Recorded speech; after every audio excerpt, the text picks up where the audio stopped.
कांग्रेस एमाले माओवादीहरू पनि एउटा निश्चित सङ्घर्षबाट आएको, तर त्यो लेजिटिमेसीको एक्सपायरी डेट पनि हुँदो रहेछ। त्यो निश्चित कालखण्डमा डेलिभरी गर्न सकिएन भने कसैको दया मायाले दिने भने उसको अधिकारको मूल्य पाउनुपर्छ। तपाईहरु स्ट्रक्चरल चेन्जको कुरै गर्नुहुन्न, संरचनागत सुधार ल्याउनु पहिला, संरचनागत सुधार। एउटा ड्राइभर्स लाइसेन्स लिनलाई 18 महिना लगाउँछ राज्यले। एउटा सामान्य कागज, सवारी चालक अनुमति पत्र, सानातिना जनताको जीवनसँग सरोकार राख्ने सानातिना इस्युजमा त्यति ध्यान दिँदैनौँ हामीले राजनीतिलाई जनताको जीवनस्तरसँग नजोडिकन यो फेरि क्रेडिबिलिटी, फेरि यो राजनीतिक प्रक्रिया, राजनेताहरू अथवा राजनीतिज्ञहरूप्रतिको विश्वसनीयता पुनः आर्जन हुन्छ जस्तो मलाई लाग्दैन। र यसको सुरुवात चाहिँ फेरि पनि एकदमै म्याक्रो लेभलमा सिंहदरबारै कब्जा गरेर पर्फेक्ट एउटा रेजिम मेरो हातमा आएपछि बल्ल डेलिभरी सुरु गर्छ भन्ने होइन। प्रधानमन्त्री भइसक्नुभयो, अर्थमन्त्रीको पनि अनुभव छ, तर जनतालाई सरोकार हुने परिणाम राजकाजको चाबी चाहिँ तपाईले प्राप्त गरिसक्नु भएको छ नि त। पटक पटक तपाईँ आफ्नै भूमिकालाई फर्केर हेर्दा अहिले मेरो पालामा यस्तो भयो, बजेट पेश गर्दाखेरि अध्यादेश मार्फत बजेट ल्याउन पनि राष्ट्रपतिले दिनु भएन। त्यसले गर्दा 2 वर्षसम्म बजेट पेश भएको छैन र धेरै मान्छेले बिर्सन्छन् बाबुरामले अर्थमन्त्रीको रूपमा त राम्रै काम गर्यो तर प्रधानमन्त्रीको रूपमा चाहिँ गरेन भन्नु खोजे। बाबुरामको पालामा मात्रै नेपाली इतिहासमा 2 चोटिसम्म 2 वर्षसम्म बजेट आएन भन्ने पनि सम्झिनु पर्यो। त्यो दार्चुलाको विकट गाउँमा जन्मेको बच्चा र मेरो काठमाडौँमा जन्मेको बच्चाले कमसेकम आधारभूत मानव अधिकारका सुविधाहरू, स्वास्थ्य, शिक्षा, सामाजिक सुरक्षा जस्ता सुविधाहरू समान पाउनै पर्छ। There can be no compromise on it. त्यसमा कुनै सम्झौता हुन सक्दैन। तपाईँ डाँडामा डोजर चलाउन रोक्नुहोस्, तपाईँ कनिका छरे जस्तो बजेट छर्न रोक्नुहोस्, तपाईँ अस्टेरिटी मेजर भनेको मितव्ययिताका विधिहरू अवलम्बन गर्नुहोस्, जे गर्नुपर्छ गर्नुहोस्, तर ती आधारभूत मानवाधिकारका विषय हुन् भन्ने कुरा हामी नबिर्सौँ। वेल्थ क्रिएट कसरी गर्नुहुन्छ तपाईँले? युरोप र अमेरिकाको हकमा उनीहरू त्यत्तिकै भए हो, उनीहरूले 200 वर्ष लागेको छ र उनीहरूले त्यसपछि एउटा बिन्दुमा पुगेपछि पुरै अफ्रिकाभरि कलोनी, एसियाभरि कलोनी बनाएर कलोनीबाट चाहिँ उनीहरूले जुन लाभ लिएका थिए, अनि अहिलेको 21औं शताब्दी हामीले कुनैको कलोनी बनाउने सुविधा छ हामीलाई? छैन। हामी अघि पहिले लेखेका टाठाबाठा मान्छेहरूले हुनुपर्छ भनेर हुँदैन, हुनु त पर्छ, तर गर्ने कसरी? नेपालमा 20% विद्यार्थी निजी स्कुल जान्छन्। निजी स्कुल अलिकति राम्रो निजी स्कुल भनेको विदेशको लागि, विकसित देशको लागि दक्ष जनशक्ति उत्पादन गर्ने फ्याक्ट्री हुन्। 70-80% विद्यार्थी सरकारी स्कुल जान्छन्। त्यो गएको स्कुलबाट जब उनीहरू 1 क्लासमा 15 लाख भर्ना हुन्छन्, 10 क्लास पुग्दाखेरि 4.5 लाख बाँकी हुन्छन्। र त्यतिबाट एसइई दिँदा 70% न्यून नतिजा लिएर आउँछन्। त्यो न्यून नतिजा लिएर आएको मान्छे राजनीतिमा छौँ, त्यही न्यून नतिजा लिएर आएको मान्छे प्रशासनमा छौँ, त्यही न्यून नतिजा लिएर आएको मान्छे पत्रकारितामा छौँ, त्यही न्यून नतिजा लिएर आएको मान्छे समाजका विभिन्न क्षेत्रमा नेतृत्व गरिरहेछौँ। मैले यहाँ कोही व्यक्तिलाई न्यूनीकरण गर्न खोजेको होइन, तर कुनै पनि सरकार नेपालमा आउँदाखेरि अब यो विषय जरामा गएर यो समस्या सम्बोधन नगर्ने हो भने आजभन्दा 10 वर्ष 15 वर्षपछि पनि नेपालको राजनीति यसै गरी घस्रिरहनेछ। नमस्कार, कृपया मास्क चाहिँ लगाइदिनु होला हैन। कोभिडको नयाँ प्रधानमन्त्री भइसक्नुभयो, अर्थमन्त्रीको पनि अनुभव छ, तर जनतालाई सरोकार हुने परिणाम दिने सँगै राजकाजको विषय यो अलिकति शीर्षक पढ्दैमा हुन त यो समाजलाई बुझ्ने हेर्ने दृष्टिकोण एउटै हुँदैन। जस्तो हाम्रा आँखाका चस्मा अनुसार हामीले देश दुनियाँलाई फरक फरक ढङ्गले देख्छौँ, बुझ्छौँ। त्यसरी नै हाम्रो जुन एउटा दृष्टिकोण हुन्छ, वर्ल्ड आउटलुक हुन्छ, फिलोसफी हुन्छ, त्यसको आधारमा पनि हामीलाई चिजहरूलाई बुझ्ने अलि फरक फरक सोच चाहिँ रहन्छ। मेरो विचारमा राजनीति र राजकाज भनेका खालि जङ्गल र रुख जस्तै मात्रै कुरा हुन्। राजनीति जङ्गल हो भने राजकाज रुख हो, त्यसले ती अन्तर सम्बन्धित छन्, तिनलाई अलग आएर हेर्न चाहिँ मिल्दैन। अब मेरो बुझाइ चाहिँ उहाँको शीर्षकबाट राजनीति ब्रड कुरा त भयो, समग्र कुरामा त ध्यान पुग्यो, तर यो जुन ठोस र अंश पाटो हो, राज्य सञ्चालन गर्ने तरिका हो, त्यो अलि पुगेन भन्ने कुरामा उहाँ केन्द्रित हुनुभएको छ। र समाजले मलाई प्रश्न गर्दा म आफै देशमा राजनीति व्यवस्था परिवर्तनको निम्ति 40-45 वर्षदेखि लागिरहेको छु र केही छोटो समय राज्य सञ्चालन, यो राजकाज भन्ने शब्दले मलाई कता कता अलि प्रयोगमा धेरै आफूलाई नलागेको हुनाले असिलो पनि लागेको छ, त्यो पनि गरिस्। तर त्यसमा चाहिँ त्यति खोजे जस्तो सफल चाहिँ भइनस्, के लाग्छ भन्ने जुन कुरा गर्नुभएको छ, म के भन्न चाहन्छु भने राज्य व्यवस्था स्टेट भनेको त्यो स्ट्याटिक हुँदैन। अलिकति रविन्द्रले मेरो सुझावै छ, हामीले कुनै पनि चिजलाई गतिशीलता र परिवर्तनशीलता र ऐतिहासिक सापेक्षतामा हेर्नुपर्छ। राजनीति स्टेट क्राफ्ट अथवा राज्य सञ्चालन भन्ने कुरा पनि समय सँगसँगै समाजको परिवर्तन, मान्छेको चेतनाको परिवर्तन सँगसँगै त्यो पनि रूपान्तरित परिवर्तन हुँदै जान्छ। त्यसैले मेरो चाहिँ बुझाइ के छ भने नेपालमा हामीले जुन राजनीतिक परिवर्तनको निम्ति लड्यौँ 20औं शताब्दीको अन्त्य र अहिले 21औं शताब्दीको सुरुमा, यो काम अरू विश्वले खास गरी युरोप अमेरिकाले 200 वर्ष पहिल्यै गरेको थियो र एसियाका थुप्रै देशहरूले 20औं शताब्दीमा गरिसकेका थिए। हामी पछाडि पऱ्यौँ र त्यसलाई पूर्णतामा पनि पुर्याउन सकेनौँ। त्यसैले हाम्रो राजनीतिक परिवर्तन अझै ठिक ढङ्गले पुरा भएन भन्ने मेरो बुझाइ हो। त्यसैले राज्य चलाउने जुन स्टेट इन्स्टिट्युसन हो त्यसको पनि ठिक ढङ्गले रूपान्तरण भएन र अरू देशमा 200-100 वर्ष लागेर बनेका जुन स्टेट इन्स्टिट्युसन हुन् हाम्रो ठिक ढङ्गले बनेन।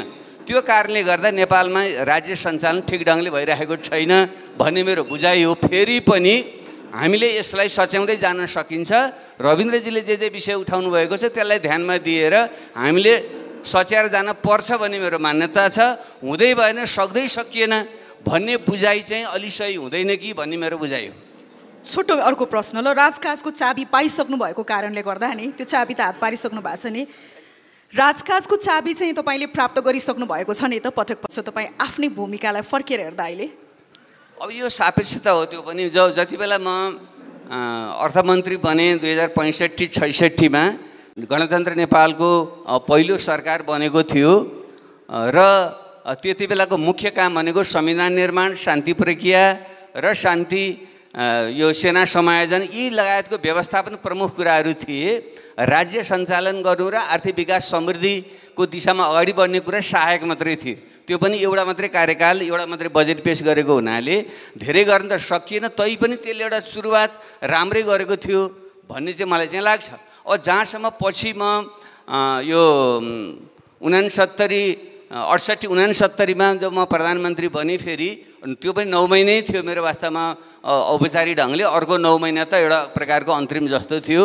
त्यति बेला चाहिँ सोचे जस्तो भएन भने धेरै मान्छेको कुरा चाहिँ आउँछ, तर सन्दर्भ के थियो भने फेरि त्यति बेला पनि त्यो संविधान निर्माण, शान्ति प्रक्रिया, सेना समायोजनको कुरा नै प्रमुख रूपमा थियो र विकास निर्माण र राज्य सञ्चालनका कुराहरू सहायक थिए। र मेरो पाला मात्रै प्रधानमन्त्रीको इतिहासमा यस्तो हो जसको पालामा 2 वर्षसम्म बजेट पेश गर्न दिएन। अहिले चाहिँ एउटा ड्रप अफ ए ह्याट भने जस्तो गरेर राष्ट्रपतिले चाहिँ तुरुन्तै चाहिँ अध्यादेश जारी गरिदिनुहुन्छ। तर मेरो पालामा यस्तो भयो, बजेट पेश गर्दाखेरि अध्यादेश मार्फत बजेट ल्याउन पनि राष्ट्रपतिले दिनु भएन। त्यसले गर्दा 2 वर्षसम्म बजेट पेश भएको छैन र धेरै मान्छेले बिर्सन्छन् बाबुरामले अर्थमन्त्रीको रूपमा त राम्रै काम गर्यो तर प्रधानमन्त्रीको रूपमा चाहिँ गरेन भन्नु खोजे। बाबुरामको पालामा मात्रै नेपाली इतिहासमा 2 चोटिसम्म 2 वर्षसम्म बजेट आएन भन्ने पनि सम्झिनु पर्यो। त्यसैले गर्दा यसको अर्थ म सन्तुष्ट छु भने होइन, यी विविध कारणले गर्दा तपाईँहरूले अपेक्षा गरे जस्तो मैले सोचे जस्तो गर्न सकिनँ भन्ने मेरो भनाइ हो। त्यसैले अवसर मिलेछ भने अब त म अवसर लिए पनि नलिनु पर्ने अवस्थामा पुगिसकेको छु। त्यसैले त्यो भन्न त भएन, तैपनि त्यस्तो परिस्थिति बनेछ भने मिलेछ भने गर्न सकिन्छ, पहिलेभन्दा राम्रो हुनसक्छ भन्ने विश्वास चाहिँ मलाई छ। धन्यवाद। ठिक छ, धन्यवाद भनेर यो पुस्तकले त्यसैको सेरोफेरोमा धेरै कुराहरू बोल्छ। काज भनेर सायद उहाँले अब भन्नु होला स्टेट क्राफ्टतिर सोझ्याउन खोज्नु भयो जस्तो मलाई लाग्छ। सो त्यहाँनिर अलिकति डिस्टिङसन आउँछ। अब डे टु डे यो हमड्रम अफ पोलिटिक्स भर्सेस अलिकति स्टेट क्राफ्टका कलाहरू, त्यसका चरित्रहरू, ट्रेट्सहरू र त्यसलाई कमान्ड गर्ने हाँक्ने स्टेट्सम्यानहरू। हुन त अहिले अब स्टेट्सम्यानलाई स्टेट्स पिपल भनेर चाहिँ मैले सुनेको छैन। एनिवे लैङ्गिक हिसाबले बुझौँ यसलाई, जेन्डर इक्विटीको हिसाबले। तर स्टेट्सम्यान राजनेताहरू ले चाहिँ अब त्यो अलिकति सरसर्ती हेर्दाखेरि चाहिँ देखिन्छ केही, अब हामी एमाट्योरिस हिस्टोरियनको हिसाबले पनि केही लेसन्सहरू डिस्टिल गर्न सकिन्छ जस्तो मलाई लाग्छ। र मूलतः 3टा कुरा भनौँ न। एउटा चाहिँ यो चरित्र फिलोसफी अलिकति क्लियर भएको नेताहरू, राजनेताहरूमा देखिन्छ। जस्तो पछि आलोच्य पनि हुन सक्छन् त्यो निश्चित कालखण्डमा लिएका अडानहरू with the benefit of hindsight criticise पनि भएको देख्छौँ हामी। जस्तो जवाहरलाल नेहरूको कुरा आउँछ होइन, हाम्रो अब हिन्दुस्तानबाटै सुरु गरौँ। उनको 4-5वटा कुरामा स्पष्ट थियो होइन, अब सेकुलरिजम, प्लुरल डेमोक्रेसी, अनि अलिकति सोसियलिस्ट इनवर्ड ओरिएन्टेड सोसियलिजमको ढर्रा र फरेन पोलिसीमा नन अलाइनमेन्ट, यस्ता कुराहरूमा उनको त्यो कहिले पनि कम्प्रोमाइज गरेनन्। एउटा बेडरक प्रिन्सिपल्समा अडेर गए। 50 वर्षपछि समीक्षा गर्दाखेरि त्यो 4 मध्ये 3वटा चाहिँ फ्लड थियो भन्ने खालको समीक्षा पनि गरिन्छ अहिले होइन। अब मार्गरेट थ्याचर अहिले बेलायतमा उनको पनि सर्टेन प्रिन्सिपल्सको आधारमा उनले अब 4वटा चुनाव जितिन् होइन, पार्लियामेन्ट्री डेमोक्रेसीमा लगालग 4वटा चुनाव जित्नु। तर अन्त्य उनको बहिर्गमन चाहिँ अलिकति ह्युमिलिएटिङ किसिमले पनि भयो। तर नन्दलेस एउटा निश्चित पछि आलोचित भए पनि एउटा बेडरक, एउटा मोरल कम्पास, एउटा प्रिन्सिपल्सहरूको बेडरकमा चाहिँ अडेर गएको देखिन्छ। नेपालकै हकमा पनि बिपी कोइरालालाई म त्यही क्याटेगोरीमा राख्छु। सर्टेन प्रिन्सिपल्सहरूमा उहाँले कहिले पनि तलमाथि गर्नु भएन होइन, लास्टमा कम्प्रोमाइज गर्न सक्ने अवस्थामा पनि गर्नु भएन भन्ने आलोचना पनि गर्न सकिन्छ। तर त्यो कमिटमेन्ट, एउटा मोरल कम्पास र प्रिन्सिपल र एउटा यो क्यारेक्टरको एउटा बन्डल अफ भ्याल्युज चाहिँ I think is very important, त्यो देखिन्छ नम्बर 1। नम्बर 2 चाहिँ प्रिन्सिपल्सहरूमा धर्म अथवा स्पष्ट नभए पनि गभर्निङ स्टाइल, यो पनि एकदम 20औं शताब्दीका तपाईँले हेर्नुभयो भने देखिन्छ, विभिन्न मोडलहरू देखिन्छ। कसैले चाहिँ गभर्निङ स्टाइल, लेजिस्लेटिभ कम्पिटेन्सी, अमेरिकामा त्यति चर्चामा आउँदैनन्। अब लिङ्कन, FDR, केनेडीहरूको चर्चा गरिन्छ। तर लिन्डन जोन्सन भन्ने केनेडीको हत्यापछि आएका उनका उपराष्ट्रपति, त्यो मास्टर अफ लेजिस्लेचर भन्छ, त्यो बिल कसरी पास गर्ने, डेलिभरी कसरी गर्नेमा त्यतिको अब्बल चाहिँ राष्ट्रपति, यो अमेरिकाको 46 जना राष्ट्रपतिमा कोही पनि आएको छैन भनेर भनिन्छ। सो कसैले त्यो लेजिस्लेटिभ यो जुन एउटा कोर्स हुन्छ, एउटा यो विधि छ, त्यसलाई मास्टर गर्ने होइन। सो त्यसरी चाहिँ रिजल्ट दिने पनि हुन्छ। कुनै राजनेताहरूको अब क्रान्तिबाट आएका हुन्छन्, त्यो सुरुको लेजिटिमेसी उनीहरूको त्यो सङ्घर्ष क्रान्तिबाट हुन्छन्। यो हाम्रो नेपालको हकमा पनि सबै पार्टीहरूमा त्यो लागू हुन्छ। कङ्ग्रेस, एमाले, माओवादीहरू पनि एउटा निश्चित सङ्घर्षबाट आएको, तर त्यो लेजिटिमेसीको एक्सपायरी डेट पनि हुँदो रहेछ। त्यो निश्चित कालखण्डमा डेलिभरी गर्न सकिएन भने त्यो चाहिँ हुन्छ। कति अब तपाईँले यो ओबामाको अब अलिकति ताजा उदाहरण अलिकति अगाडि जाने हो भने केनेडीहरूको हेर्नुभयो भने त्यो पावर अफ पर्सुएजन होइन, ओरेटोरीबाट पनि चाहिँ लान सक्ने, अर्को टिम फर्मेसन, डेलिगेसनबाट पनि गर्न सक्ने। सो यो समग्र भ्यालुजहरू चाहिँ विभिन्न सापेक्षिक रूपले सफल मानिएका अन्तर्राष्ट्रिय स्तरका राजनेताहरूको चाहिँ गभर्निङ स्टाइलमा यी कुराहरू पर्छन् जस्तो मलाई लाग्छ। तेस्रो चाहिँ जुन सायद सबभन्दा महत्त्वपूर्ण हो, ग्रान्ड स्ट्र्याटेजी भन्छु मैले अङ्ग्रेजीमा, तर यो आफ्नो देशको त्यो ट्र्याजेक्टरीको त्यो यो अहिलेको समयमा सबभन्दा महत्त्वपूर्ण कुरा के हो, त्यो ट्याक्टिकल र स्ट्र्याटेजीलाई छुट्याएर अनि त्यसै अनुसार प्रहार गर्ने। जस्तो ली कुवान यू मलेसियाबाट छुट्टिएपछि सिङ्गापुरको त्यो एक्जिस्टेन्समै ठुलो प्रश्न आउँदाखेरि उनले सोझै इकोनोमिक विषयमा ध्यान दिए होइन। कसरी हुन्छ हङकङको तुलनामा वा अन्य कन्ट्रिजहरूको तुलनामा कसरी छुट्टिने भनेर जुन ऱ्याडिकल इकोनोमिक प्याराडाइममा गए, त्यो महत्त्वपूर्ण थियो सिङ्गापुरलाई टिकाउनको लागि 1960s मा। नेल्सन मण्डेला त्यत्रो अपार्थाइडको रेजिमबाट आएपछि उनले नेसनल रिकन्सिलिएसन, नेसन बिल्डिङलाई चाहिँ ध्यान दिए होइन। त्यसैले यो कालखण्डमा क्या विभिन्न र फेरि खालि अमेरिका, युरोपको मात्र कुरा गर्छौँ हामीले, मलाई व्यक्तिगत रूपमा ठुलो प्रेरणा मिल्ने चाहिँ बोट्सवानाको कथा लाग्छ। 1966 देखि 1980 सम्मको त्यहाँको पहिलो पोस्ट इन्डिपेन्डेन्ट एकजना प्रेसिडेन्ट खामा भन्ने थिए। उनले पनि अब त्यो डायमन्ड रिच कन्ट्री पहिला गरेको त्यो इन्स्टिट्युसन बिल्डिङमा ध्यान दिए र आज बोट्सवाना चाहिँ एकदमै समृद्ध, एकदमै अल्पविकसित मुलुकबाट सबभन्दा पहिला ग्रेजुएट भएको मुलुक, विभिन्न कुराले ल्यान्डलक्ड भइकन हाम्रो जस्तै विभिन्न चाहिँ एडभर्स स्ट्रक्चरल कन्स्ट्रेन्टहरूका बावजुद राम्रो उन्नति गरेको मुलुक। त्यो चाहिँ ठ्याक्कै त्यो अर्ली डेजमा it was a conscious decision, अलिकति यो स्टेट्सम्यान लाइक बिहेभियर, एक्सनले चाहिँ त्यो मुलुकलाई एउटा नयाँ ट्राजेक्टरीमा लगेको पाउँछौँ। त्यसैले समग्रमा I think values, moral compass, प्रिन्सिपलहरूको एउटा देखिन्छ होइन। त्यसमा अनि उल्लेख्य अघि मैले नामहरू लिएँ, गभर्निङ स्टाइल पनि छ र तेस्रो चाहिँ त्यो कालखण्ड, एउटा विशेष कालखण्डमा निश्चित किसिमको चाहिँ हस्तक्षेप गर्न सक्ने क्षमता। सो यो सबैलाई समग्रमा हेर्नुभयो भने चाहिँ यो राजका स्टेट्सम्यानहरूको गुण हामी डिस्टिल गर्न सक्छौँ र त्यो चाहिँ अनि त्यसलाई एक्स्ट्रापोलेट गरेर स्टेट क्राफ्टका डिजायरेबल ट्रेड्सहरूमा चाहिँ म्यापिङ गर्न सक्छौँ कि जस्तो मलाई लाग्छ। मैले अलिकति अन्तर्राष्ट्रिय परिवेशमा भने, तर नेपालमा पनि हामीले यही म्याट्रिक्स अथवा यही लिस्टबाट केही न केही विश्लेषण गर्न सक्छौँ जस्तो मलाई लाग्छ। त्यसै कारणले राज्यको रूपान्तरण गर्न नसक्ने नेतालाई राजनेता भनिँदैन। जसले राज्यको रूपान्तरण गर्न सक्छ उसलाई मात्रै राजनेता भनिन्छ सामान्यतया। त्यसै कारणले राजकाज चाहिँ राजनीतिको मेरुदण्ड भन्नुभयो हुन्छ। त्यो मेरुदण्डमा चोट लाग्यो भनेदेखि शरीर त जीवित हुन्छ, तर त्यसले चाहेको परिणाम निकाल्न सक्दैन। अब राजनेता हुनको लागि चाहिने गुणहरू के हुन् भन्दा अघि स्वर्णिमजीले पनि केही कुरा उल्लेख गर्नुभयो, बाबुरामजीले नै उल्लेख गर्नुभयो। मैले चाहिँ 5वटा प्रमुख ट्रेट्सहरू मैले आइडेन्टिफाई गर्ने प्रयास गरेको छु यो किताबमा पनि।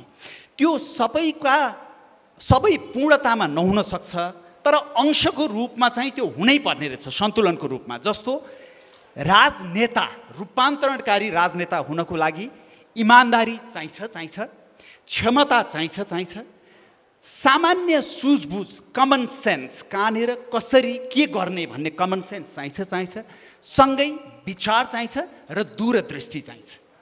र हाम्रो देशको परिप्रेक्ष्यमा चाहिँ तपाईँले 70 वर्ष 2007 साल पछिको हेर्नुभयो भने पनि यो दुईटा एक आपसका परिपूरक भएर नगएको र 46 साल पछिको स्थिति हेर्नुभयो भने पनि यसमा ठुलो विरोधाभासहरू देखिएको स्थिति हो। म तपाईँलाई सानो उदाहरण दिन्छु।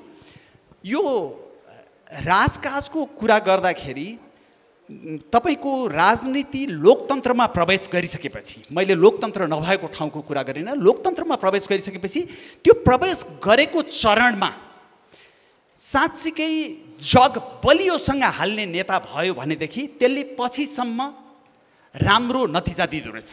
अमेरिकाका फाउन्डिङ फादर्सहरूको कुरा गरौँ अथवा नजिकको कुरा गर्ने हो भने भारत र चीनको कुरा गरौँ, भारत र पाकिस्तानको कुरा गरौँ। भारत स्वतन्त्र भएपछि जवाहरलाल नेहरूले झन्डै 15 वर्ष शासन गरे र यति बलियोसँग उनले केही महत्त्वपूर्ण मूल्य मान्यताहरूलाई त्यहाँ स्थापित गरे। अनि पाकिस्तान छुट्टियो। मोहम्मद अली जिन्ना पनि पाकिस्तानमा असाध्य श्रद्धेय नेता हुन् र उनी चाहिँ लोकतन्त्रमा विश्वास गर्थे पनि भनेर भनिन्छ। तर उनी चाहिँ पाकिस्तान बनेको 1 वर्षभित्रमै उनको निधन भयो। निधन हुँदाखेरि त्यसको असर त्यहाँको राजनीति र राजकाज दुईटैमा पर्यो र त्यहाँ निरन्तर त्यो अस्थिरतातिर गयो। भारतमा त्यति डाइभर्स समाज भएर विश्वकै सबभन्दा ठुलो लोकतन्त्र भएर पनि अहिले पनि लोकतन्त्र भाइब्रेन्ट छ। अब नेपालको परिप्रेक्ष्यमा आउँदा 2046 सालमा जब हामी लोकतन्त्रमा प्रवेश गर्यौँ त्यति बेलाका नेताहरू आत्मकेन्द्रित नभइदिएको भए, स्वार्थ केन्द्रित नभइदिएको भए, अलिकति अर्को शब्दमा भन्ने हो भने छोरी केन्द्रित र नातेदार केन्द्रित नभइदिएको भए, आपसका वरिपरि केन्द्रित नभइदिएको भए सम्भवतः माओवादी द्वन्द्व पनि जन्मिँदैन थियो कि, किनभने त्यो डेलिभर गर्न सक्थ्यो, त्यसले फाउन्डेसन हाल्थ्यो। तर काठमाडौँ यस्तो केन्द्र बन्यो जहाँ राजनीतिमा नहुनुपर्ने र राजकाजमा नहुनुपर्ने सबै किसिमका क्रियाकलाप भयो। उता गाउँमा द्वन्द्व मौलाएर गयो केही वर्षपछि। त्यसै कारणले गर्दा राजनीति समग्रता हो, तर राजकाज चाहिँ तपाईँको त्यसको मेरुदण्ड हो। राजकाजले राज्यको रूपान्तरण गर्छ, तर राजनीति राज्यको रूपान्तरणकारी राजनीति भएन भने त्यसले देशलाई भ्रष्ट, कुशासनयुक्त र कमजोर बनाउन सक्छ, जुन नेपालको नियति बनेको छ। धन्यवाद। अर्को प्रश्न पनि छ मेरो, र यस कारणले गर्दा यसलाई आलोचना भनेर नबुझ्नु होला, होइन, आम मानिसको जिज्ञासा भनेर बुझ्नु होला।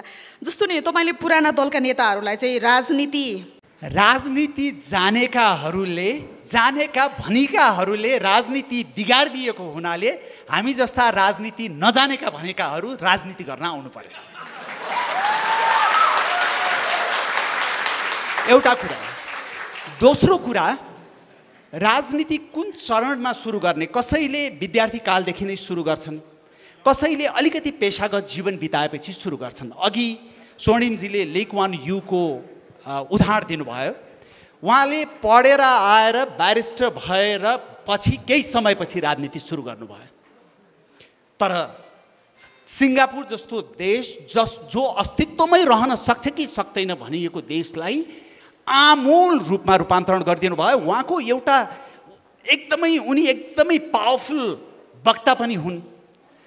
उनले एक ठाउँमा के भनेका छन् भने, if you elect a chip government you will and up with cheap results.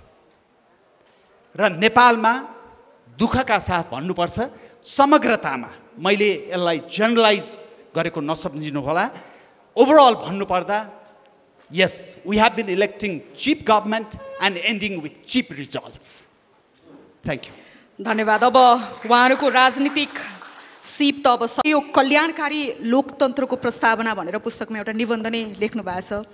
अब यो लोकतन्त्र, गणतन्त्र यस्ता ठुला ठुला रविन्द्रजीको किताबमा उहाँले हाम्रा विसङ्गति विकृति समस्याको राम्रो उठान गर्नुभएको छ र धेरै हाम्रा बौद्धिक साथीहरू, नयाँ पुस्ताका साथीहरूले पनि त्यसलाई स्वीकार गर्नुहुन्छ। तर किन कुनै पनि रोगको कारणतिर हामी चाहिँ गएनौँ भने फेरि त्यसको चाहिँ ठिक ढङ्गले डायग्नोसिस नभएसम्म त्यसको चाहिँ उपचार पनि ठिक ढङ्गले हुँदैन। त्यसले यसमा मैले थप्न चाहेको विषय के हो भनेदेखि लोकतन्त्रको मोडेलमा आउनुभन्दा अगाडि नेपालको मुख्य एउटा समस्या भनेको फेरि पनि हामीले यहाँको राजनीतिक परिवर्तन पुरा भएन भन्ने मेरो। अब रविन्द्रजीको किताबको सार चाहिँ यो बढी राजनीति भयो, 7 सालदेखि पटक राजनीति परिवर्तन भयो, गभर्नेन्स भएन भन्ने छ। मेरो चाहिँ भनाइ चाहिँ के छ भने 7 सालमा आंशिक भयो, फेरि महेन्द्रले खोसे, त्यसपछि लगेर फेरि त्यही कुरो 7 सालकै कुरो 46-47 ल्यायो, नयाँ कुरो ल्यायो होइन, त्यो पुरा छैन। लोकतन्त्र पुरा भएको छैन। नेपाल जस्तो विविधतायुक्त ठाउँमा त्यहाँ चाहिँ सबै जातिहरूको चाहिँ राज्य पुनर्संरचना गर्ने गरी अझ थौ उन्नत लोकतन्त्र चाहिन्छ भनेर हामी लड्यौँ। तर जो लड्यो त्यसले जो पुरानो शक्ति थियो तिनैसँग सम्झौता गर्नु पर्यो र त्यसले गर्दा त्यो परिवर्तन पनि पुरा भएन। र प्रकारान्तरले के भयो भने जुन उहाँले उदाहरण दिनुभयो रविन्द्रजीले, मैले धेरैचोटि भन्ने गर्छु, यो क्रान्तिकारी अथवा राजनीतिक परिवर्तनपछि जति उपलब्धि प्राप्त भएको छ त्यसलाई संस्थागत गर्नको निम्ति ती परिवर्तनकामी शक्तिहरूले नै केही दशक नेतृत्व गर्नुपर्छ। जुन देशको हामीले चाहिँ कुरा गर्छौँ, इन्स्टिट्युसन बन्यो, गुड गभर्नेन्स भयो, परिवर्तन आयो भन्छौँ, चाहे फ्रान्सेली क्रान्तिदेखि बेलायत र अमेरिकाको क्रान्ति हुँदै रुस, चीन लगायत र भारतसम्म तपाईँले हेर्नुभयो, उसको दक्षिण अफ्रिकासम्म हेर्नुभयो भने क्रान्तिकारी परिवर्तनपछि इन्स्टिट्युसन बिल्डिङको निम्ति केही दशक समय चाहिन्छ। त्यसमा तिनै मान्छेहरूले, चाहे अमेरिकामा वासिङटनहरू हुन्, चाहे भारतका नेहरूहरू हुन्, चाहे नेल्सन मण्डेलाहरू हुन्, उनीहरूले केही समय नेतृत्व गरेर इन्स्टिट्युसन बनाइदिएका छन्। तर नेपालमा के भयो, बिबी कोइरालाले पनि क्रान्तिकारी परिवर्तन गर्नु 18 महिनामा गयो, इन्स्टिट्युसन बनेन। राणाकै प्रालका इन्स्टिट्युसन कायम रहे पञ्चायतभरि। 47 सालमा अलिकति आयो, त्यो पनि पूर्णता थिएन। फेरि राजाले 5 वर्ष हुकुम प्रमाङ्गी, हिजोकै चाहिँ चाकडी प्रथा, हिजोकै उसको पजनी प्रथा, केही मोटामोटी फेरफेरमा रहेको जुन ब्युरोक्रेसीको ढाँचा थियो त्यसमा खासै परिवर्तन भएन। र हामीले 62-63 को परिवर्तनपछि सङ्घीय लोकतान्त्रिक गणतन्त्रको संविधानसम्म त बनायौँ, तर त्यति बेला पुराना र नयाँ शक्तिको बिचको जुन तानातान भयो र पटक पटक सरकार फेरिए र पछि आएर इन्स्टिट्युसन अहिलेसम्म जुन ढङ्गले बन्न सकेका छैन, त्यसले त्यो एउटा कारण हो। यसलाई बिर्सन हुँदैन भन्ने मेरो भनाइ हो। त्यो कारणले गर्दा त्यही गज्याङ मज्याङ त्यही खिचडीभित्र हामी रोमलिरहेका छौँ। र जो गए पनि जब इन्स्टिट्युसन खराब छ, मेसिन खराब छ भने त्यो चलाउने मान्छे सधैँ राखिदिएर के हुन्छ, तपाईँको गाडीको इन्जिनै ठिक छैन भने राम्रो ड्राइभर राखिदिएर के हुन्छ। त्यसो भएको हुनाले मेरो भनाइ एउटा त्यहाँनिर हो। अब जहाँसम्म यो कल्याणकारी लोकतन्त्र भन्ने कुरा गर्नुभएको छ, अब त्यसमा पनि राम्रै उद्देश्यले यो कुरा उठाउनु भएको छ। उहाँको त्यो निबन्ध निकै पठनीय पनि छ। तर मेरो चाहिँ त्यहाँनिर थोरै बुझाइ के भने लोकतन्त्र भनेको पनि करिब जुन 500 वर्ष भयो आधुनिक लोकतन्त्रको नै सुरुवात भएको करिब र त्यसका विकासक्रमलाई तपाईँ हेर्दै जानुभयो भने यो चाहिँ पहिलो चरणको लोकतन्त्रले निजी स्वतन्त्रता बराबरीका कुराहरू गर्यो। अब फ्रान्सेली क्रान्तिकै बेलामा अथवा एनलाइटनकै बेलामा स्वतन्त्रता, समानता र भ्रातृत्व भन्ने जुन कुराहरू अगाडि सारियो र पछि स्वतन्त्रता अथवा व्यक्तिको निजी स्वतन्त्रताका कुरा आयो पहिलो चरणको लोकतन्त्रमा। दोस्रो चरणमा जुन वर्गहरू हुन्छन् समाजमा, वरीय समानता भनेर चाहिँ समाजवादी मार्क्सेली लोकतन्त्रको कुरा आयो। भलै त्यसको के परिणाम आयो छोडिदिउँ। तर अहिले तेस्रो चरणको लोकतन्त्र भनेको व्यक्ति वर्ग मात्रै होइन, जाति, क्षेत्र, लिङ्ग, समुदाय, नेपाल भारत जस्तो ठाउँमा चाहिँ कास्ट, जातपात यो पनि रहन्छ। त्यसले त्यसको समेत हल हुने गरी लोकतन्त्रमा स्वतन्त्रता मात्रै होइन, समानता मात्रै होइन, त्यहाँ समावेशिता, इन्क्लुजन पनि हुनुपर्छ र त्यहाँ चाहिँ पार्टिसिपेसन पनि हुनुपर्छ भन्ने अवधारणाहरू पनि छन्। त्यसको सँगसँगै इकोनोमिकली हेर्दाखेरि बजारलाई पुरै छोडिदिने कि भन्ने र होइन राज्यले पुरै नियन्त्रण गर्ने कि भन्नेदेखि लिएर बजार, राज्य, समुदायको सन्तुलित भूमिका हुनुपर्छ भन्ने मोडेल पनि नयाँ आइरहेको छ। त्यसो भएको हुनाले यो कल्याणकारी लोकतन्त्रमा चाहिँ मूलत बजारमुखी अर्थतन्त्र, जो समाजका जुन अलिकति एलिटहरू हुन्, शासक वर्गकै जो मुख्यतः मानिसहरू हुन्, अलि धनीमानी टाठाबाठा हुन्, त्यो राज्य चाहिँ तिनीकै उसमा रहन्छ, राज्यको नेतृत्वमा आर्थिक वर्चस्व पनि उनीहरूकै रहन्छ। तर जनतालाई चाहिँ उनीहरूको दयामायाले, परोपकारी भावनाले केही चाहिँ सुधारहरू चाहिँ केही सहुलियतहरू चाहिँ दिन्छन् भनेर बेलायततिरबाट जुन ढङ्गले अभियान पुवर ल भन्ने जुन उनीहरूको 16औं 17औं शताब्दीतिर कहिले सुरु भएको थियो, त्यसैको नै विकसित रूप यो वेलफेयर भन्ने धारणा त्यहाँबाट आयो। यो चाहिँ मूलतः परोपकार हुनेले, अलि बढी सम्पन्न हुनेले, बढी कमाउन सक्नेले, बलियोले माया दया गरेर अलि गरिबलाई, कमजोरलाई अलिकति दिने भन्ने अर्थमा जुन आयो, अहिलेको अवधारणा भनेको त्यो होइन।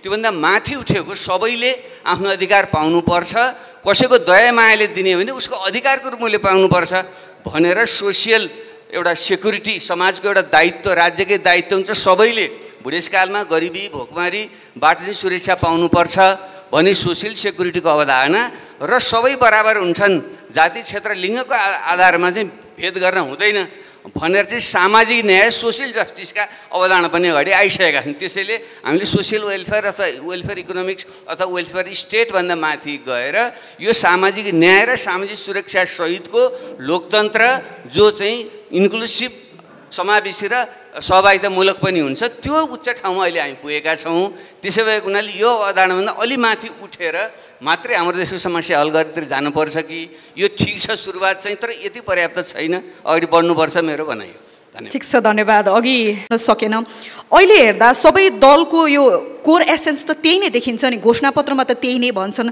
तपाईँलाई के लाग्छ? डिबेटहरू चाहिँ इभल्भ हुँदै गएको छ र 21औं शताब्दीमा चाहिँ अलिक फरक ढाँचाको, त्योभन्दा उन्नत चाहिँ वेलफेयर स्टेटको कल्पना गरिएको छ र यो कोभिड पछि पनि अहिले नयाँ बहसहरू छन्।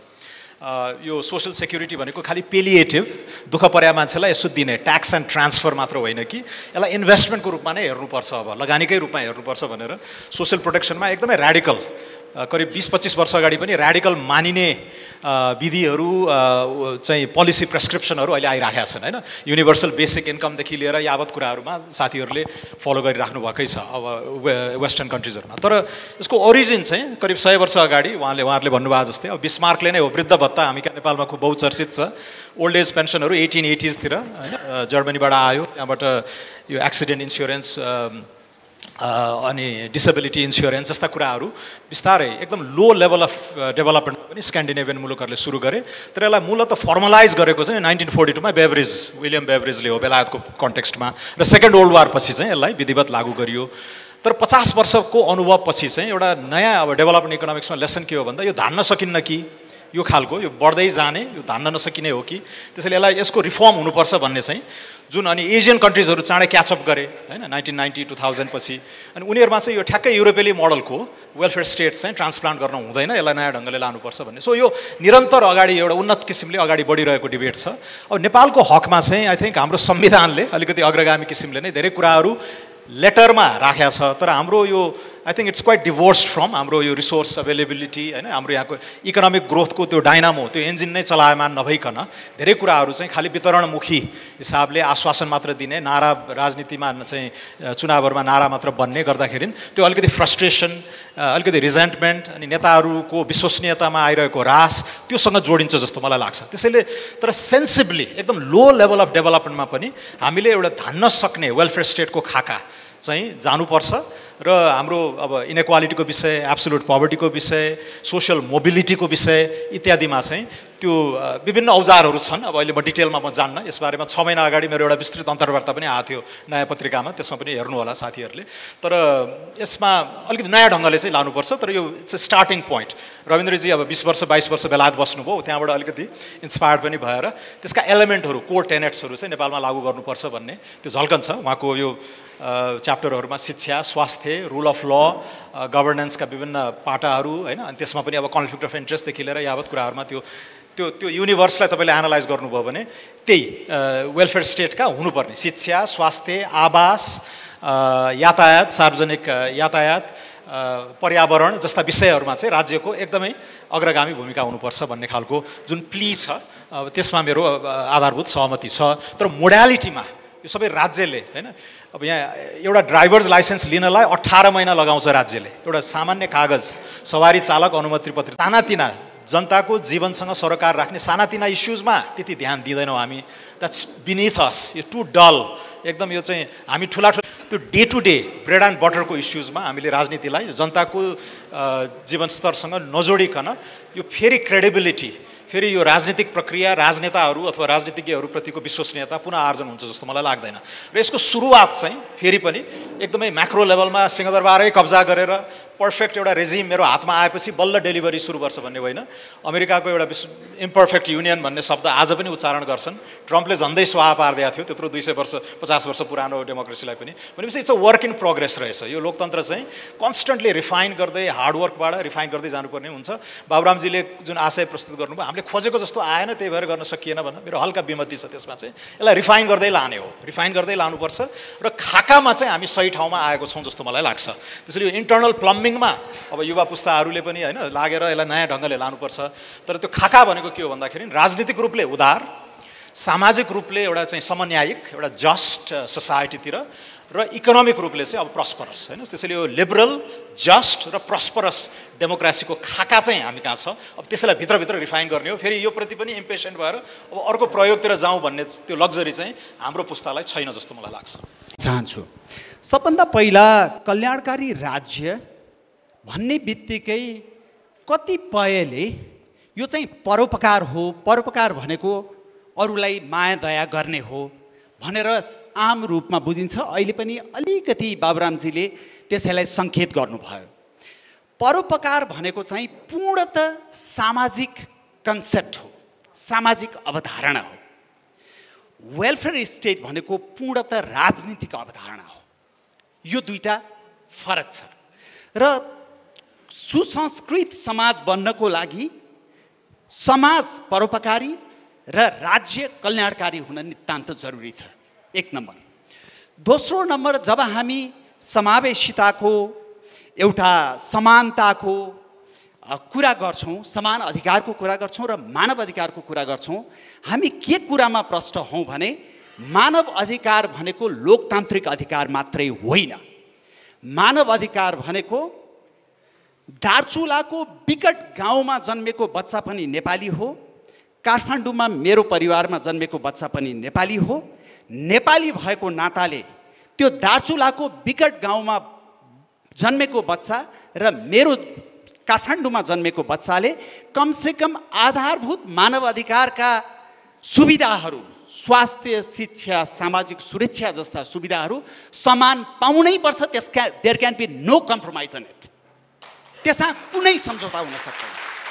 तपाईँ डाँडामा डोजर चलाउन रोक्नुहोस्, तपाईँ कनिका छरे जस्तो बजेट छर्न रोक्नुहोस्, तपाईँ अस्टेरिटी मेजर भनेको मितव्ययिताका विधिहरू अवलम्बन गर्नुहोस्, जे गर्नुपर्छ गर्नुहोस्, तर ती आधारभूत मानवाधिकारका विषय हुन् भन्ने कुरा हामी नबिर्सौँ। दोस्रो कुरा। तेस्रो कुरा म के भन्न चाहन्छु भने जब हामी लोकतन्त्र किन स्थिर भएन लड्नै मात्रै पर्यो भनेर कुरा गर्छौँ, जहिले पनि अधिकारका मात्रै कुरा गर्छौँ। जब तपाईँ त्यो अधिकारलाई संस्थागत गर्ने जनशक्ति औसतभन्दा पनि निम्न स्तरको निरन्तर उत्पादन गर्नुहुन्छ, तपाईँले कसरी लोकतन्त्र संस्थागत गर्न सक्नुहुन्छ? तपाईँले व्यवस्था परिवर्तन गर्नुहुन्छ, तपाईँले संविधान परिवर्तन गर्नुहुन्छ, तपाईँले सरकार परिवर्तन गर्नुहुन्छ, तर त्यसको चरित्र परिवर्तन गर्न सक्नुहुन्न, किनभने तपाईँले त्यो जनशक्ति उत्पादन गरेकै छैन। नेपालको हकमा अब तपाईँलाई म एउटा फिगर दिन चाहन्छु। नेपालमा 20% विद्यार्थी निजी स्कुल जान्छन्। निजी स्कुल, अलिकति राम्रो निजी स्कुल भनेको विदेशको लागि, विकसित देशको लागि दक्ष जनशक्ति उत्पादन गर्ने फ्याक्ट्री हुन्। 70-80% विद्यार्थी सरकारी स्कुल जान्छन्। त्यो गएको स्कुलबाट जब उनीहरू एक क्लासमा 15 लाख भर्ना हुन्छन्, 10 क्लास पुग्दाखेरि 4.5 लाख बाँकी हुन्छन्। र त्यतिबाट एसइई दिँदा 70%ले न्यून नतिजा लिएर आउँछन्। त्यो न्यून नतिजा लिएर आएको मान्छे राजनीतिमा छौँ, त्यही न्यून नतिजा लिएर आएको मान्छे प्रशासनमा छौँ, त्यही न्यून नतिजा लिएर आएको मान्छे पत्रकारितामा छौँ, त्यही न्यून नतिजा लिएर आएको मान्छे समाजका विभिन्न क्षेत्रमा नेतृत्व गरिरहेछौँ। मैले यहाँ कोही व्यक्तिलाई न्यूनीकरण गर्न खोजेको होइन, तर कुनै पनि सरकार नेपालमा आउँदाखेरि अब यो विषय जरामा गएर यो समस्या सम्बोधन नगर्ने हो भने आजभन्दा 10 वर्ष 15 वर्षपछि पनि नेपालको राजनीति यसै गरी घस्रिरहनेछ। त्यसको लागि हामीले के भन्यौँ त भने कल्याणकारी लोकतन्त्र भन्यौँ। किन भन्यौँ त? लोकतन्त्र नेपालको लागि आधारभूत आवश्यकता हो। लोकतन्त्र बिना अब नेपालको राज्य परिकल्पना गर्न सकिँदैन। तर म नेपाल जस्तो संसारकै सबभन्दा भ्रष्ट मध्येको एउटा देशमा बसेर सिङ्गापुरमा लोकतन्त्र छैन त्यसो हुनाले त्यो समाज पश्चगामी हो भन्न सक्दिनँ। चीनमा लोकतन्त्र छैन त्यसो हुनाले त्यो समाज पश्चगामी भन्दिनँ म। त्यो उनीहरूको विषय हो। तर नेपालको परिप्रेक्ष्यमा लोकतन्त्र अनिवार्य छ। लोकतन्त्रको धरातलमा जब कल्याणकारी राज्यका अवयवहरूलाई जोडिन्छ त्यसपछि त्यो कल्याणकारी लोकतन्त्र हुन्छ। त्यसै हुनाले तपाईँहरूको बात के, तपाईँहरूको त विचारै छैन भनेर जब भन्छन्, कहिलेकाहीँ मैले भन्ने गर्छु तपाईँको छोराछोरीले राम्रो शिक्षा पाएको छैनन् त्यसै हाम्रो बात शिक्षावाद,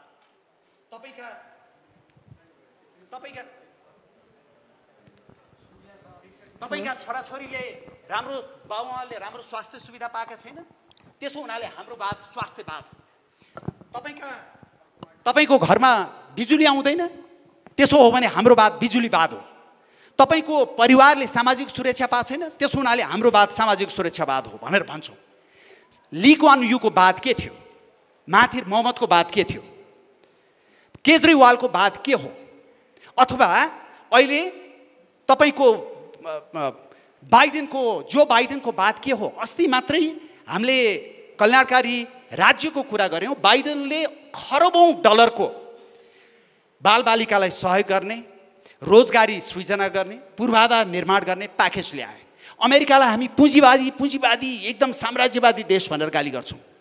त्यहाँको मेडिकेयर र मेडिकेड जस्ता सुविधाहरू नितान्त तल्लो तबकाका जनताको लागि तयार गरिएको हो र उनीहरूले खरबौँ रुपियाँ त्यसमा खर्च गर्छन्। त्यो दया गरेको होइन। राज्य भनेको हुने खानेको लागि होइन, जसको छैन उसको लागि चाहिँ राज्य हुनुपर्छ। त्यसै कारणले कल्याणकारी राज्यको अवधारणा गएको 100 वर्षमा संसारका विशिष्ट नोबेल पुरस्कार प्राप्त अर्थशास्त्री लगायत हाम्रो डाक्टर स्वर्णिम वाग्लेका गुरु जेफ्री सैक्स जसले नेपालमा आएर पनि बोल्नु भएको थियो, यी सबैले एक किसिमले अनुमोदन गरेको विषय हो। र सस्टेनेबल डेभलपमेन्ट गोलका तपाईँले प्रारम्भिक 4-5 बुँदा हेर्नुभयो भने ती सबै कल्याणकारी राज्यका अवधारणासँग जोडिएको छ। त्यसै हुनाले कल्याणकारी राज्य अथवा कल्याणकारी लोकतन्त्र भनेको अन्यथा नसम्झिनु होला। उहाँ पनि त्यो कट्टर साम्यवादी विचारबाट अलि पर सरिसक्नु भयो।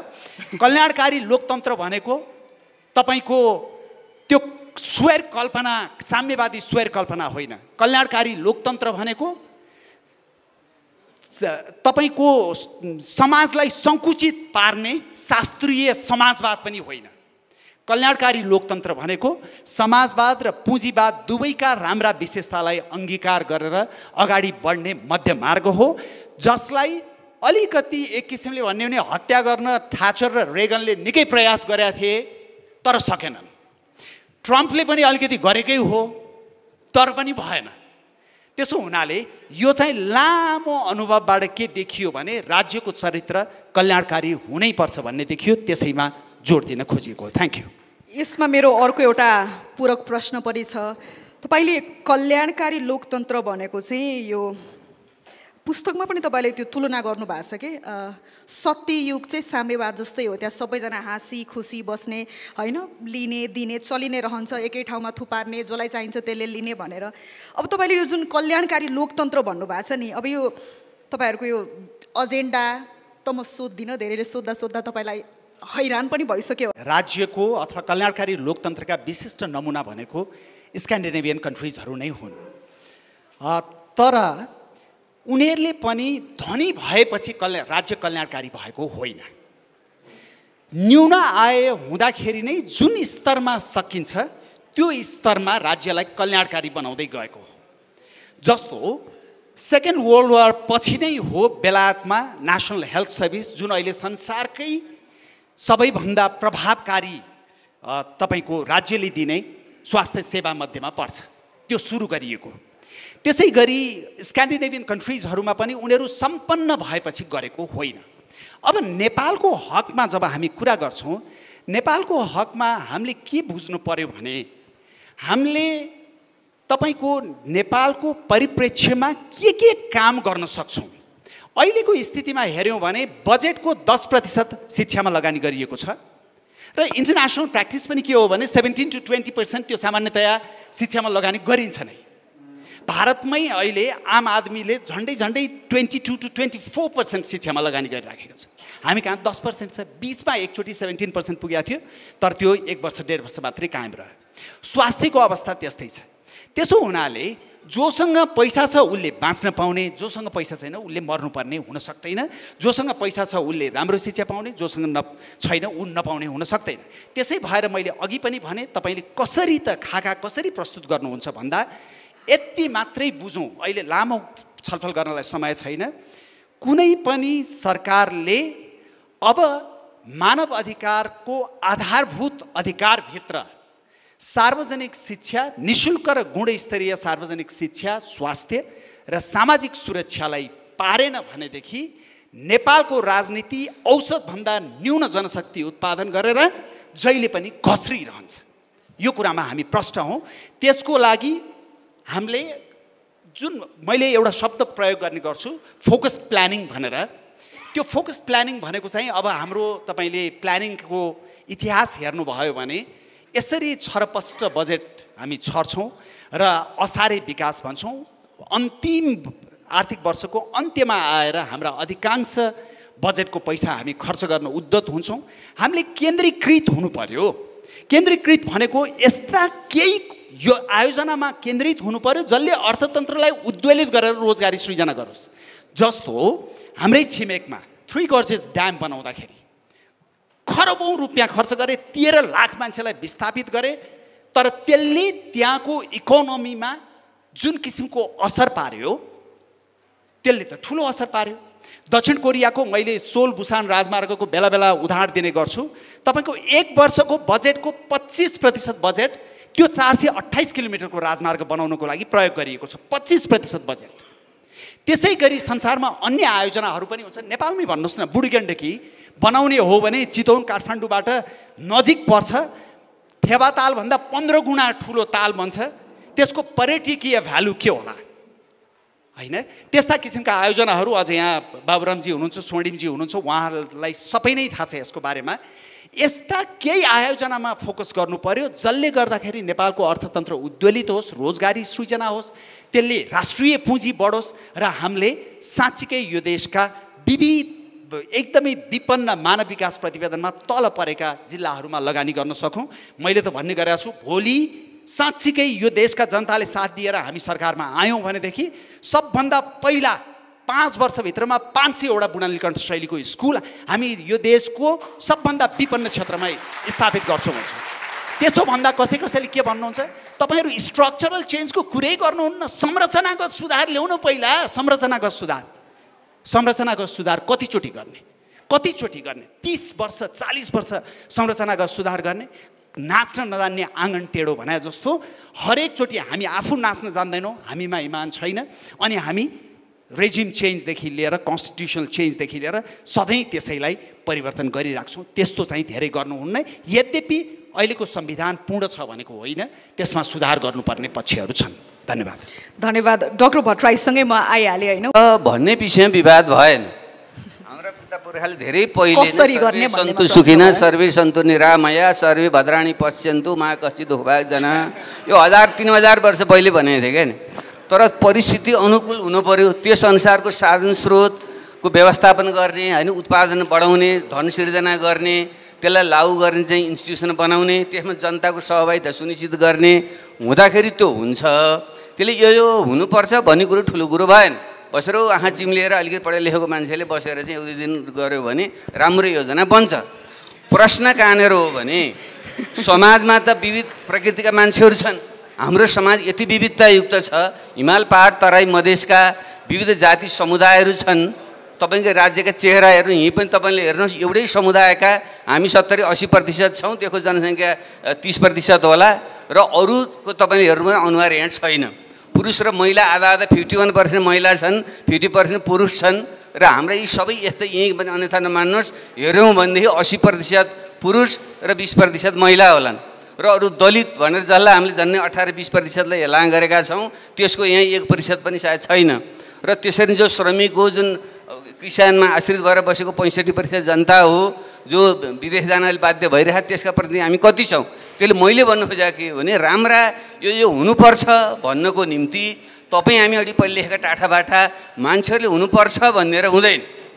हुनु त पर्छ, तर गर्ने कसरी भन्न पहिलो कुरो त जो विभेदमा उत्पीडनमा परेको वञ्चितीकरण परेका मान्छेहरू हुन् तिनको राज्यका अङ्गहरूमा सहभागिता हुनु पर्यो।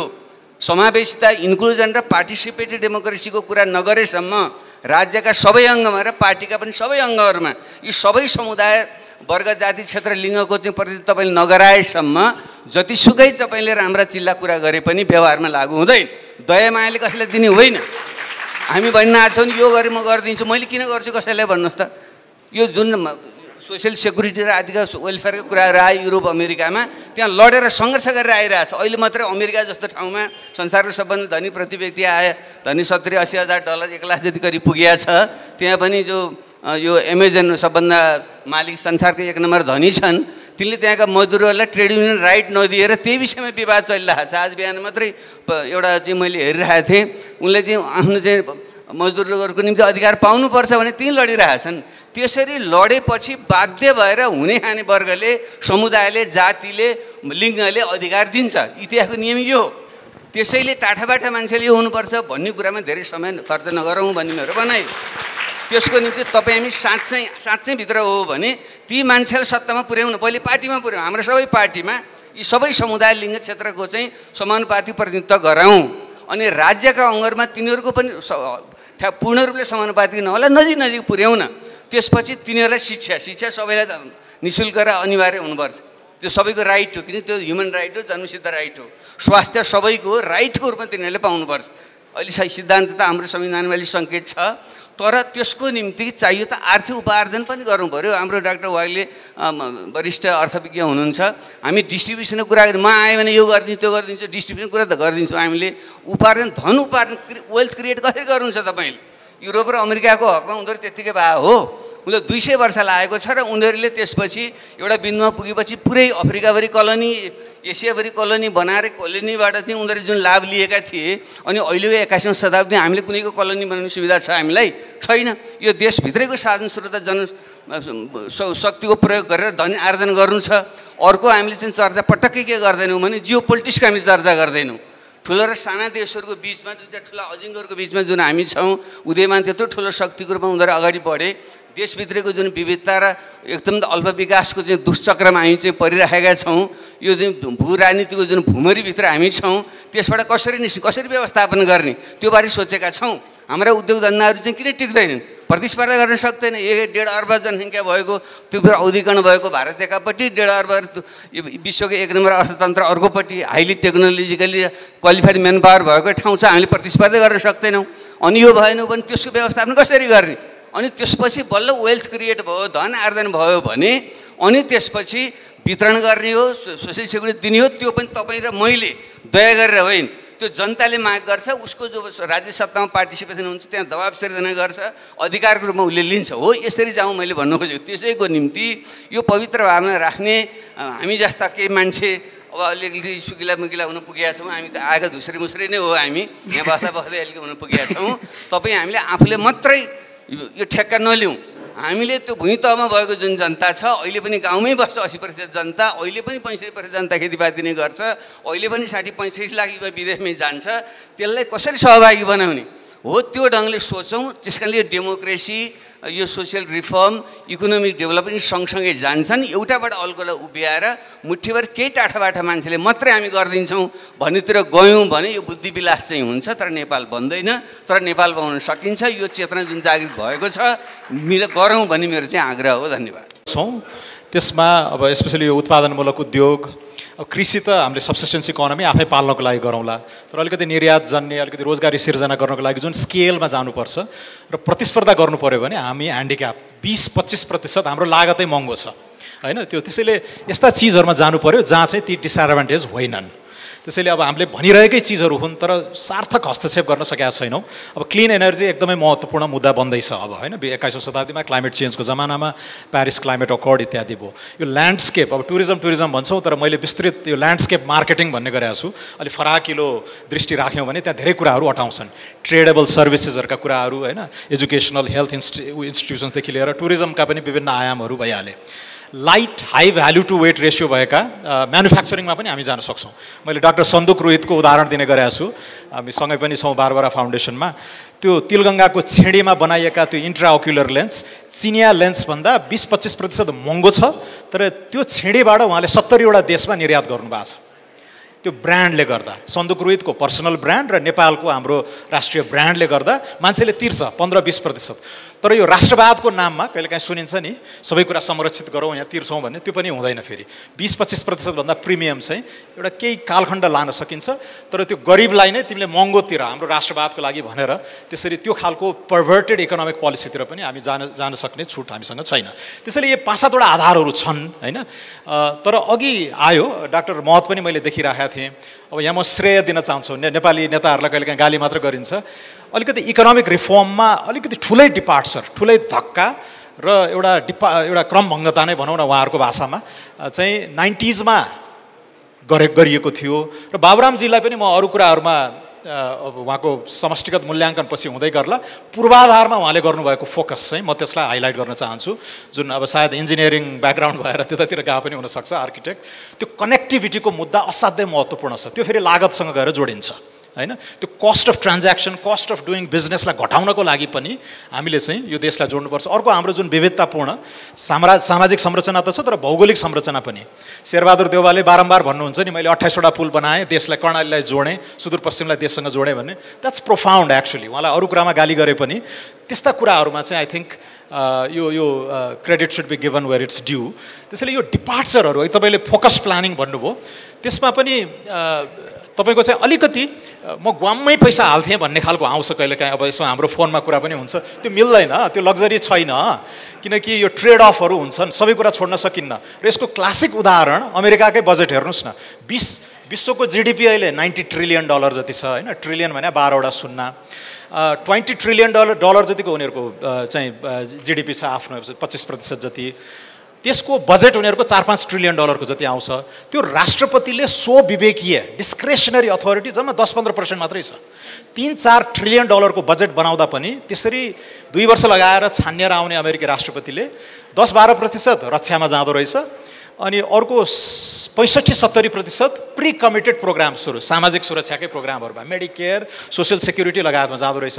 त्यो डिस्क्रेसनरी अथोरिटी जम्मा 10%। त्यो अपुग भएर नै यस्तो खालको एकदमै यो ट्रान्सफर्मेटिभ चरणमा अपुग भएर नै उनीहरूले चाहिँ अहिले यो ऋण उठाएर यदि आफै पैसा छाप्ने हो भने र आफ्नो कन्भर्टेबल करेन्सी छ भने अहिले त्यो एउटा सुविधा आइराखेको छ, लो ब्याज दर भएको बेलामा चाहिँ यो जुन American jobs plan, American infrastructure plan, American rescue plan भनेर ट्रिलियन डलरको चाहिँ प्लानहरू लिएर आएको कारण चाहिँ त्यसको आफ्नै एउटा छुट्टै अर्थशास्त्र छ, हामी बुझ्न पनि कोसिस गर्दैछौँ।